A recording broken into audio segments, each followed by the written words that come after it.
예, 안녕하세요. 책 읽어주는 크리에이터 꼬꼬마 민트입니다. 벌써 9월의 마지막 주입니다. 하반기에 들어서 시간이 빨리 흐르고 있음이 실감나는데요. 여러분들은 9월 마지막 주 일요일을 어떻게 보내고 계실지 궁금합니다. 오늘은 지난주에 이어서 권선징악의 대표작인 사시남정기를 읽어보도록 하겠습니다. 하알림이 집을 떠난 후 교시는 더욱 방자해져 엄연한 부부처럼 동청과 어울려 지냈다. 하루는 교시가 동청에게 사씨가 집을 떠난 지 오래고 이제는 상공마저 멀리 나가고 없으니 계획을 꾸며 행할 좋은 때요. 어찌하면 장차 사씨를 없앨 수 있겠소? 내게 묘책이 하나 있는데 사씨를 능히 집에서 쫓아낼 수 있을 것이요. 동청이 남이 듣지 못하도록 조용히 말하여 이리이리함이 어떻겠는가 하고 물으니 교씨가 듣고 크게 기뻐하였다. 난군의 묘책이 참으로 놀라워 귀신이라도 알지 못하겠소. 그러나 그것을 누구에게 하라면 좋겠소? 내가 믿는 친구가 하나 있어. 냉진이라 하는데 재주가 뛰어나고 눈치가 빠르니 일이야 마땅히 성사될 것이나 사씨가 아끼는 보물을 얻어야 되는데 그 일이 쉽지 않을 것이오. 사씨의 시비 설매는 남매의 동생이라오. 그 계집을 꿰어 얻어냅시다. 교씨가 남매를 시켜 조용한 때를 타서 설매를 불러 후히 대접하고 금은보화를 주워 달래며 계책을 일러주었다. 사시 부인이 폐물을 넣어둔 상자는 골방에 있으나 열쇠가 있어야 하는데 그 열쇠를 어디 두셨는지 모르겠습니다. 그런데 그 폐물을 어디에 쓰려고요? 어디에 쓸 것인지는 알 것 없고 입 조심하여 말을 삼가거라. 만일 네가 입을 열어놓으라면 우리 둘 다 사지 못할 것이다.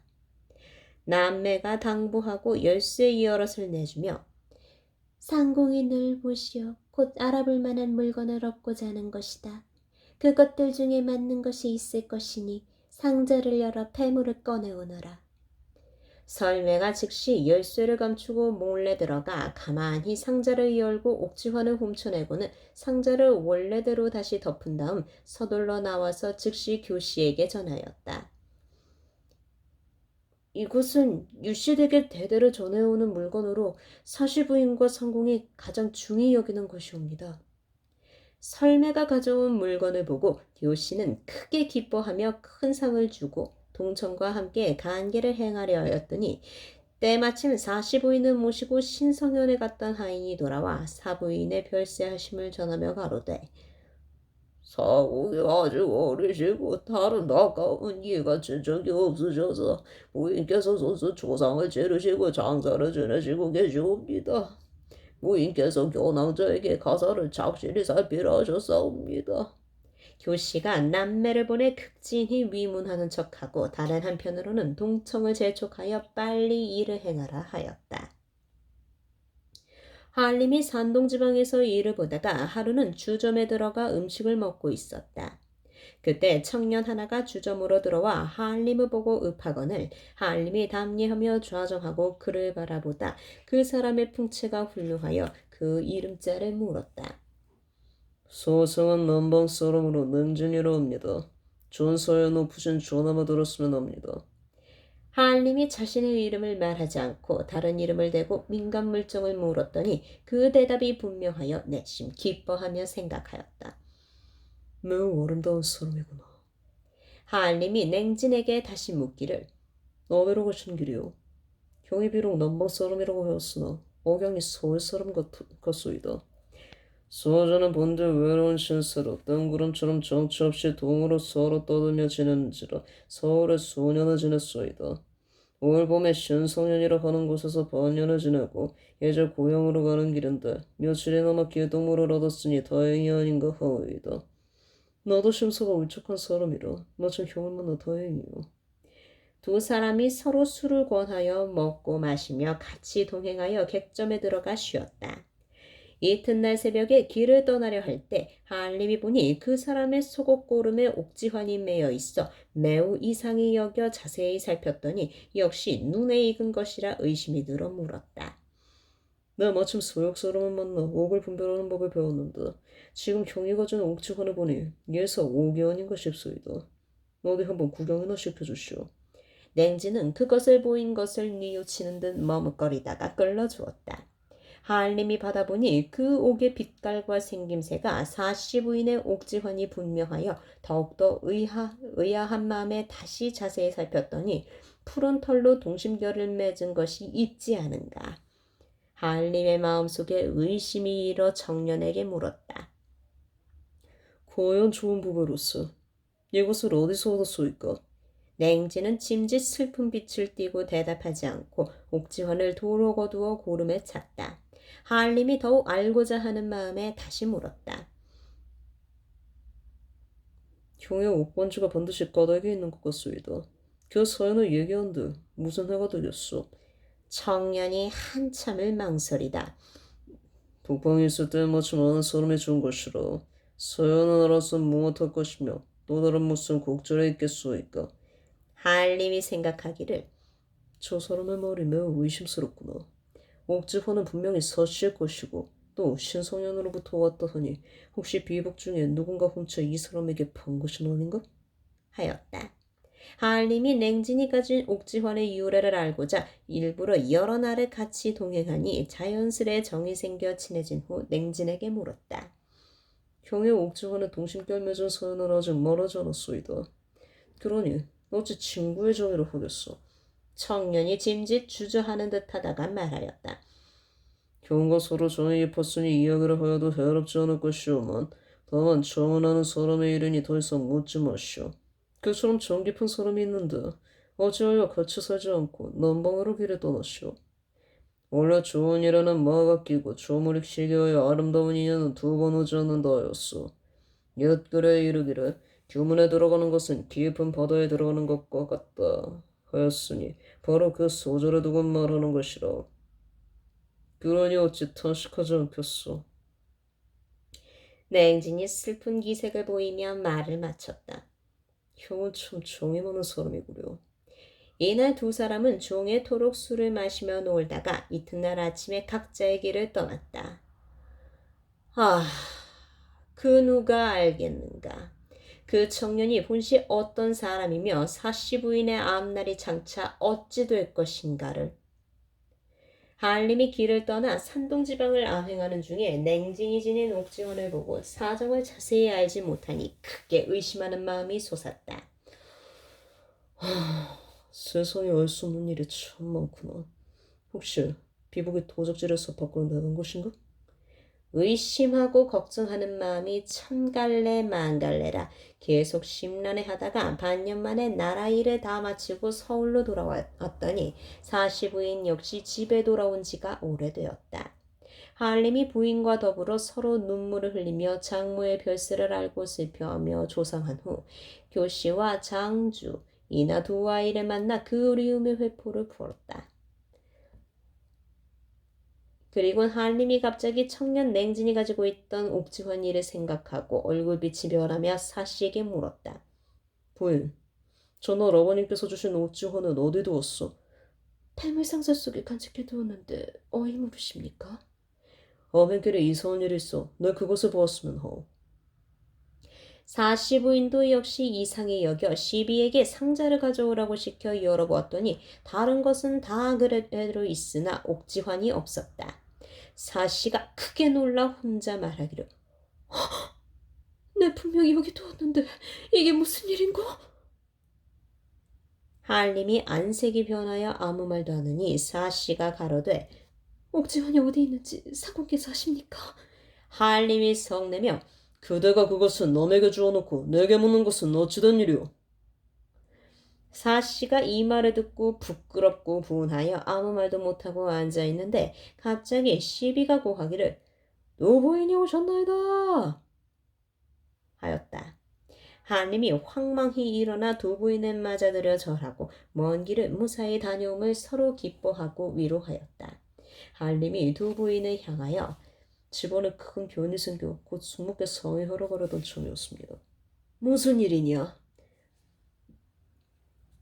곧 한림이 냉진이 한 말과 겪은 일을 이르고 교회 일이 심히 괴이하여 집에 돌아와 옥죄혼을 쳐뒀는데 과연 옥죄혼이 없으니 집안에 큰 불행이라 청소 이 일을 어찌하면 좋겠습니까? 사씨가 옆에서 이 말을 듣고 혼비백산하여 눈물을 흘리며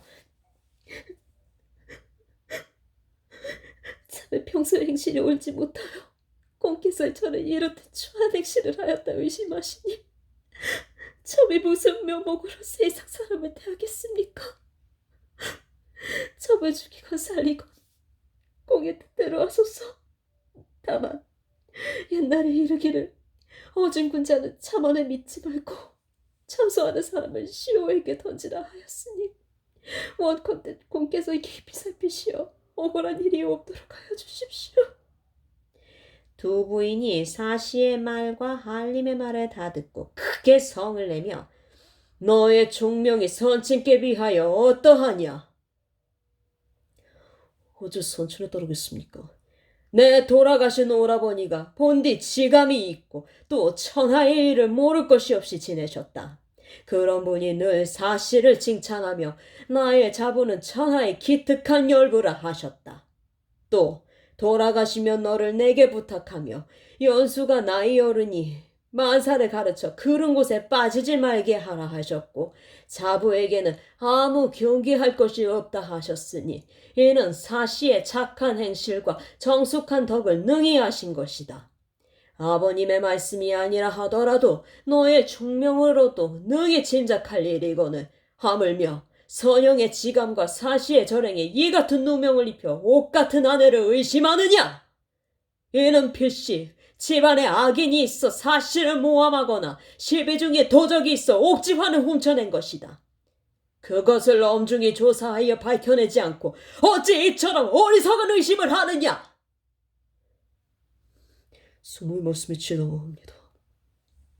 한림이 즉시 형장기구를 갖추고 시비 등을 엄중하게 문초하였다. 죄 없는 시비는 당연히 죽어도 모른다고 하고 죄 지은 설매는 바른 대로 고하면 죽을 것을 겁내어 끝까지 자백하지 않으니 범인은 결국 종적을 알 수 없고 두 부인은 할 수 없이 집으로 돌아갔다. 사씨 부인은 누명을 깨끗하게 벗지 못하였으니 스스로 죄인이라 자처하였고 한림은 한림대로 참언을 하도 많이 들어 사씨에 대한 의심을 풀지 못하니 교씨가 혼자 몰래 기뻐하였다. 한림이 교씨와 함께 사씨의 일을 의논하였다.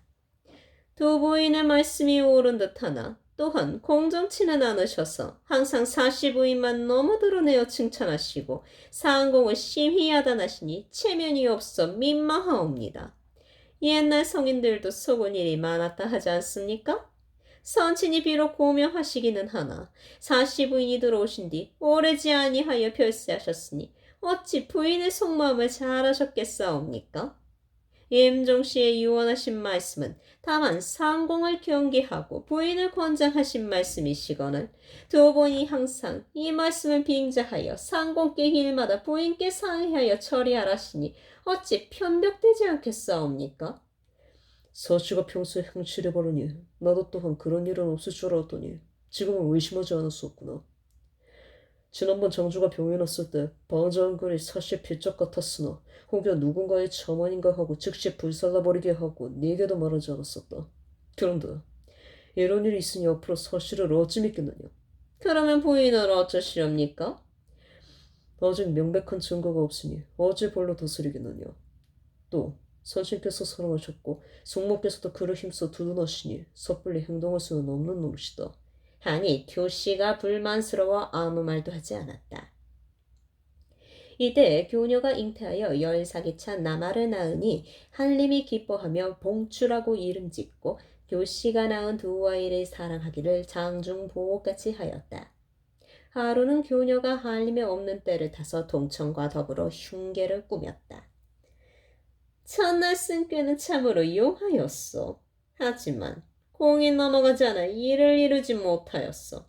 옛말에 풀을 베는 자리에서 뿌리를 없애라 하였으니 장차 어찌하면 좋겠소.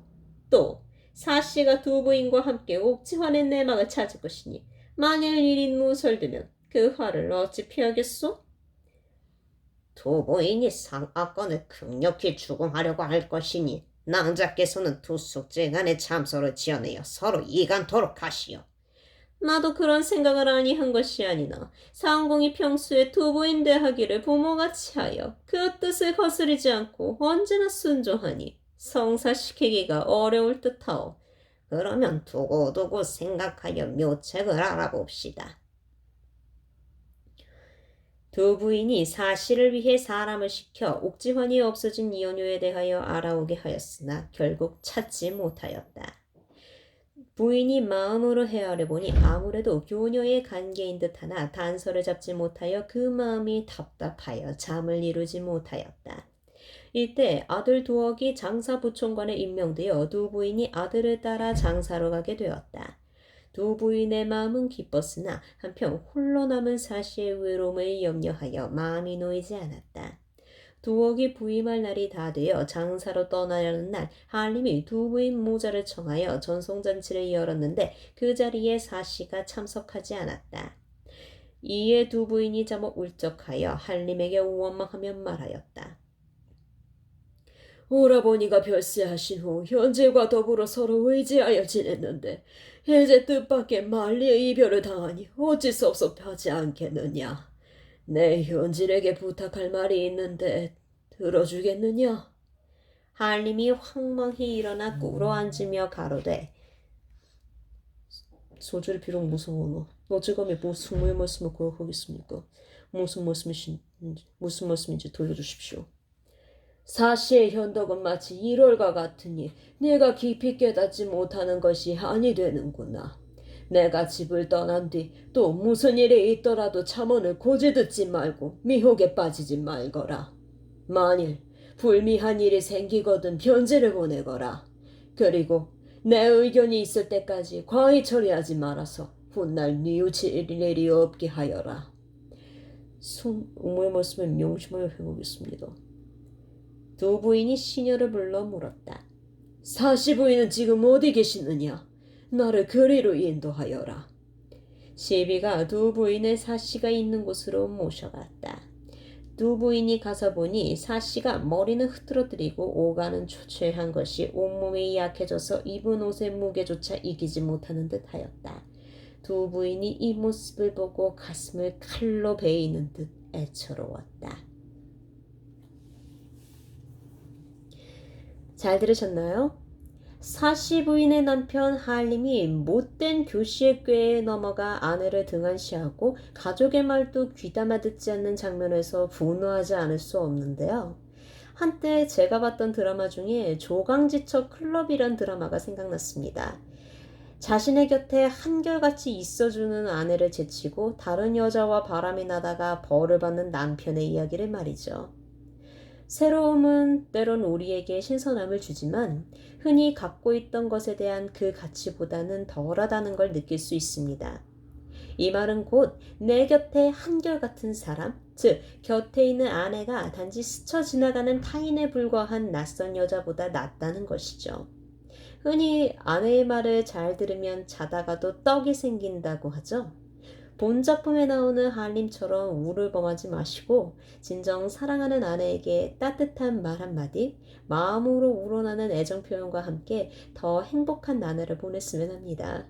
대한민국의 모든 남편분들께 조심스레 당부드립니다. 다음 시간에는 감정을 읽어주는 어른 동화로 여러분께 인사드리겠습니다. 목소리가 마음에 드신다면 좋아요와 구독 눌러주시면 감사하겠습니다. 그럼 오늘 하루도 책들과 친해지는 하루 되시길 바랄게요. 감사합니다.